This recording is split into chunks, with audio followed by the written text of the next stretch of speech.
নমস্কার, আমি শুভাঙ্কি। অনেক মানুষ অনেক সমস্যা নিয়ে আমাদের কাছে আসেন এবং নিরাশ মুখে কিন্তু কেউ যায় না। একরাশ হাসি নিয়ে, একরাশ আনন্দ নিয়ে সবাই কিন্তু হৈ হৈ করে জীবনটা কাটাচ্ছে। যদি আপনিও সেই মানুষের মধ্যে একজন হতে চান, তাহলে অবশ্যই একটা মানুষের সাথে আমি আলাপ করাবো। আমাদের সকলের প্রিয় ফ্রেন্ড, ফিলোসোফার, গাইড এবং আমরা সকলে তাকে ভালোবেসে বলি ভক্তের ভগবান। আমাদের সঙ্গে আছেন জয়দেব শাস্ত্রী মহারাজ। নমস্কার। জয় শ্রী ঠাকুর রামকৃষ্ণ, জয় শ্রী ঠাকুর রামকৃষ্ণ, জয় শ্রী ঠাকুর রাম সমস্যার সমাধান অনুষ্ঠানে আপনাদের সবাইকে স্বাগত জানাই। আবার আগের মতো আজকেও নিয়ে এসেছি আপনাদেরই করা কোয়েশ্চেন, তার উত্তর দেব আমি।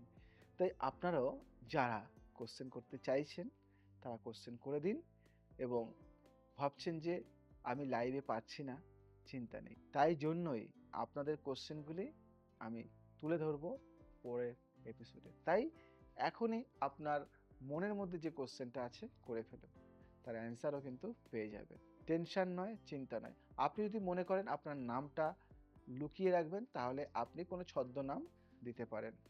শুধু বয়সটা আর জায়গাটা ঠিক দেবেন। আর নামটা আপনি যা খুশি দেন, বয়স আর জায়গাটা ঠিক দেবেন। আর যদি মনে হয় যে জায়গাটাও ভুল দেবেন, কোনো অসুবিধা নেই, বয়সটা অন্তত ঠিক দেবেন। অন্তত একটা ঠিক দিন। তো যাই হোক, চলে আসি কোশ্চেন একদমই তাই। অ্যান্সারে। প্রশ্ন অলরেডি এসেছে আমার কাছে এবং আপনারাও কিন্তু YouTube আমাদের পেজ আছে, Facebook পেজ আছে। ওখানে আপনারা কমেন্ট করে প্রশ্ন জানাতে চান মানে পারেন আরকি। লিখেছে গুরুজি আমার নাম দেবাশিস এবং আমার বয়স ২৮ বছর। আমি পরিশ্রম করি। কিন্তু মনে হয় ভাগ্য যেন আমার পাশে নেই। এটা কেন গুরুজি? দেখো, আ এই কোশ্চেনটা না আপামর জনতার, জানো তো? অনেকের। দেবাশিস, অনেক সময় মানুষের মনে হয় তার ভাগ্য যেন তাকে সাহায্য করছে না। কিন্তু বাস্তবে ভাগ্য একটি চলমান শক্তি, যা সময়ের সঙ্গে পরিবর্তিত হয়। জ্যোতিষ মতে যখন জন্মকুণ্ডলিতে বৃহস্পতি দুর্বল থাকে বা পাপগ্রহের দৃষ্টি পড়ে, তখন মানুষকে জীবনে একটু বেশি সংগ্রাম করতে হয়।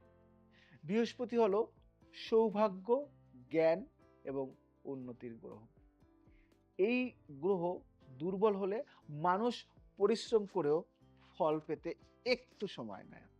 কিন্তু মনে রাখতে হবে, যখন বৃহস্পতির শুভ সময় শুরু হয়, তখন সেই মানুষই ধীরে ধীরে উন্নতির পথে এগিয়ে যায়।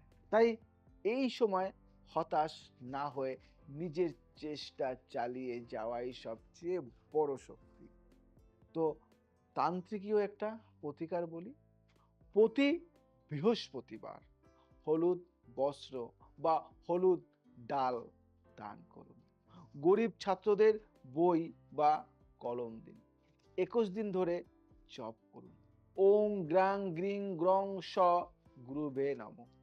এই সাধনা বৃহস্পতির শুভ প্রভাব বাড়াতে সাহায্য করে। অনলাইন হুম, কনসালটেন্সি। হুম, আমার মনে হয় এটাই বেস্ট। মানে এখনকার দিনে সবাই তো জব করে একটা হুম, ফিক্সড টাইমের মধ্যে বাঁধা ধরা।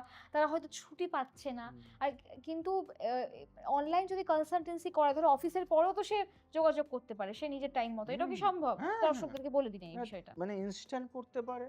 ০.৫ ঘন্টা ১ ঘন্টার মধ্যে পাবে। আবার কেউ যদি মনে করে আমি ৭২ ঘন্টা পড়ে নেব, সেটাও পাবে। আবার যদি কেউ ভাবে আমি ৭ দিন পড়ে নেব, সেটাও পাবে। আবার যদি কেউ ভাবে আমি ১ মাস পড়ে নেব, সেটাও পাবে। মানে অনলাইন কনসালটেন্সির সুযোগ এখনো পর্যন্ত এই সুযোগগুলি তোমাদের দেওয়া হচ্ছে। একেকটা আলাদা, আলাদা পার্ট আছে। দেখো, কারো ইনস্ট্যান্ট দরকার। ইনস্ট্যান্ট আমি চাইছি। তার জন্য একটা প্রসিডিউর আছে। কেউ চাইছে আমি ৭ দিন পরে নেব, তার জন্য একটা প্রসিডিউর। আমাদের অনলাইন সার্ভিসটা না খুব ভালো, খুব সুন্দর সার্ভিস, এবং যারা অফলাইনে সার্ভিস নিচ্ছে তার থেকে অফলাইন মানে থেকে অনলাইনটা ১০০০ গুণ ভালো। তাই যারা অনলাইনে, দেখো অনলাইনে তুমি ঘরে বসে তোমার টাইম মতো ভিডিও কলিং করে তুমি সামনাসামনি একদম, দেখতে একদম। পাচ্ছ। তুমি লজ্জাও পাচ্ছ না। অনেক সময় তুমি যাচ্ছ, সেখানে গিয়ে বলতে ঘাবড়ে যাচ্ছ কি বলবে। তুমি তোমার বাড়ির বসে, তুমি ফ্যামিলির সাথে বসে, তুমি দেখা গেল তুমি চেম্বারে অফলাইনে আসবে, দুজনের বেশি ঢোকা অ্যালাউ হয় না। কিন্তু ওখানে তুমি ৫ জন একসাথে বসেও কিন্তু তুমি কথাটা তা বলতে বিভিন্ন পারছো। সমস্যার কথা বিস্তারিতভাবে আলোচনা আলোচনা করা হচ্ছে, যেতে এবং পারে। এবং এটুকু তোমায় বলি, জয়দেব শাস্ত্রী অনলাইন প্রেডিকশনের সাথে সাথে একটা ছোট্ট মেম্বারশিপও আছে। যদি ছোট মেম্বারশিপটা নিয়ে নেয়, তাহলে কিন্তু অনেকটাই ভালো ফল পাবে। আর যারা শিখতে চাইছে তাদের জন্য কি বলবে? দেখুন, শিখতে যারা চাইছেন, যারা মনে করছেন অ্যাস্ট্রোলজিটাকে একটা প্রফেশন করবেন, অবশ্যই অ্যাস্ট্রোলজি একটা সায়েন্স, আমি বারবার বলি। এবং আমি যে বলি সেটা কিন্তু নয়, বিশ্বের বিভিন্ন প্রান্ত থেকে মানুষ কিন্তু এখন সেটাই বলছে, অ্যাস্ট্রোলজি ছাড়া কিন্তু জীবন অচল। এবং ইউএসএ সার্টিফাইড এখন প্রত্যেকটা জায়গায় কিন্তু অ্যাস্ট্রোলজি একটা সায়েন্সে পরিণত হয়েছে। এবং মানুষের মনে অনেক মিথ ছিল, কেন মিথ ছিল? কারণ এমন জয়দেব শাস্ত্রীজির মতন অ্যাস্ট্রোলজার আসেনি যারা সায়েন্সটাকে মিলিতভাবে বন্ধন করে একটা সুন্দর কনসেপ্ট তৈরি করবে। অনেকে মানে ভণ্ডামি ছিল অ্যাস্ট্রোলজি জগতে, সেটাকে আপনি দূর করে দিয়েছেন। তার জন্য আজকে অ্যাস্ট্রোলজি আমরা শিখতে চাই, আমরা অ্যাস্ট্রোলজি নিয়ে বিশ্বাস করতে চাই। এবং সেক্ষেত্রে যারা শিখতে চাইছেন, প্রফেশন করতে চাইছেন, আমাদের জেডি অ্যাস্ট্রো একাডেমি কিন্তু অবশ্যই আছে আপনাদেরকে। আর কোনো চিন্তা না, আর কোনো ভাবনা না। যারা মনে করছেন যে আমি শিখতে চাই কিন্তু পরে কি কাজ পাবো, অবশ্যই পাবেন। আমরা এটা টেবিল ঠোকে বলি এবং বারবার বলি, যারা বিস্তারিত শিখেছেন এখানে, বিভিন্ন জায়গায় তারা কাজ করছেন। এবং যারা চেম্বার করছেন, যারা ধরো চেম্বার করতে পারছে না, হয়তো কিছু সুযোগ পাচ্ছে না, তাদেরকে কিন্তু হলফ করে বলতে পারি আমাদের শাস্ত্রীজি কিন্তু নিজের টিমে ইনক্লুড করবেন। তারা কিন্তু একটা বিস্তারিত একটা বিষয়ে জানতে পারবেন এবং ইনকামের যে জায়গাটা সেটাও কিন্তু হবে কি হবে না বলুন? Yes, yes. ইনকাম দেওয়া হবে এবং সবথেকে বড় কথা, শেখার পর আমার এখানে জব করতে পারবে। সে একদমই তাই। নিজে, এবং তাকে মানে অ্যাস্ট্রো ম্যানেজমেন্টে তাকে নিয়ে নেওয়া হবে, যাতে সে কিভাবে নিজেকে তৈরি করবে এবং কিভাবে প্রেডিকশন করবে, কিভাবে এই সার্ভিসটা সবার কাছে পৌঁছে দেবে, সব শেখানো হবে।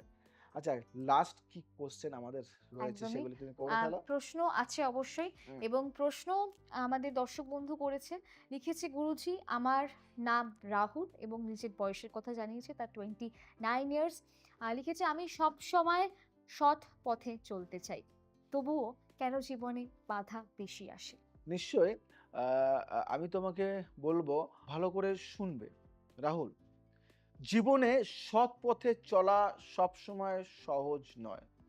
অনেক সময় দেখা যায় যারা সৎ পথে থাকে তাদের জীবনে বাধা একটু বেশি আসে। জ্যোতিষ মতে যখন জন্মকুণ্ডলিতে সূর্য ও শনি একসাথে প্রভাব ফেলে, তখন মানুষকে জীবনে কঠিন পরিস্থিতির মুখোমুখি হতে হয়।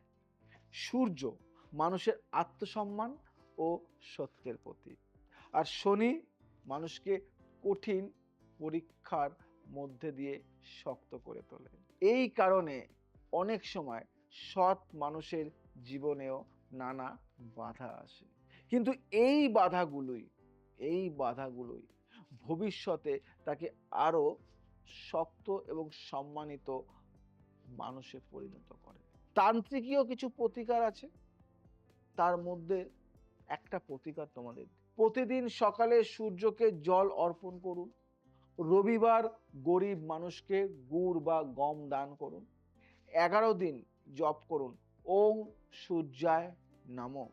আর একটা বাণী বলি তোমাদের জন্য: সত্যের পথ কঠিন হলেও সেই পথই শেষ পর্যন্ত আলো পৌঁছে দেয়।